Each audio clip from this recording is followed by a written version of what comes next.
അമിതമായാൽ പച്ച ക്യാരറ്റും വിഷം. ക്യാരറ്റിന്റെ ആരോഗ്യ ഗുണങ്ങളെക്കുറിച്ച് നമുക്കെല്ലാവർക്കും അറിയാം. എന്നാൽ ഇതിന്റെ അനാരോഗ്യത്തെക്കുറിച്ച് ആരെങ്കിലും ചിന്തിച്ചിട്ടുണ്ടോ? ക്യാരറ്റ് പച്ചയ്ക്ക് കഴിക്കുന്നത് നമ്മുടെ ആരോഗ്യം നശിക്കുന്നതിന് കാരണമാകുന്നു. സാധാരണ ക്യാരറ്റ് കഴിച്ചാൽ ആരോഗ്യവും സൗന്ദര്യവും നിലനിർത്താമെന്നാണ് പലരുടെയും ധാരണ.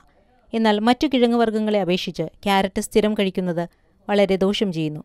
ക്യാരറ്റിൽ പ്രോട്ടീനുകൾ അധികമുണ്ടെങ്കിലും പച്ച ക്യാരറ്റ് കഴിക്കുമ്പോൾ വീണ്ടും കഴിക്കാനുള്ള പ്രവണത കൂടുകയാണ് ചെയ്യുക.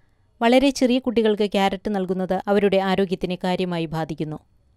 ക്യാരറ്റിൽ അടങ്ങിയിരിക്കുന്ന കരോട്ടിൻ രക്തത്തിൽ കലരുകയും ശരീരത്തിലും മുഖത്തും മഞ്ഞനിറം നൽകുകയും ചെയ്യുന്നു. ക്യാരറ്റ് കഴിക്കുന്നത് വഴി ചിലരിൽ ഡയേറിയ, അലർജി രോഗങ്ങൾ എന്നിവ ഉണ്ടാകുന്നു. ക്യാരറ്റിൽ കൂടുതൽ അടങ്ങിയിരിക്കുന്ന പഞ്ചസാര പ്രമേഹ രോഗികളിലെ അസുഖത്തെ വർദ്ധിപ്പിക്കുന്നതിന് കാരണമാകുന്നു. പ്രമേഹ രോഗികൾ പരമാവധി പച്ച ക്യാരറ്റ് കഴിക്കുന്നത് ഒഴിവാക്കുക. സ്ഥിരമായി ക്യാരറ്റ് കഴിക്കുന്നവരിൽ ഉറക്കമില്ലായ്മയും ഉത്കണ്ഠയും കാരണമാകുന്നു. മുലയൂട്ടുന്ന അമ്മമാർ ക്യാരറ്റ് കഴിക്കുന്നതുവഴി മുലപ്പാലിന്റെ നിറമാറ്റത്തിന് കാരണമാകുന്നു. ഇത് കുഞ്ഞുങ്ങളുടെ ആരോഗ്യത്തെ ബാധിക്കുന്നു. ക്യാരറ്റിന്റെ ഉപയോഗം പലതരം ആരോഗ്യ പ്രശ്നങ്ങൾക്ക് കാരണമാകുന്നു. നെഞ്ചിരിച്ചിൽ, ദഹന പ്രശ്നങ്ങൾക്ക് കാരണമാകുന്നുണ്ടത്.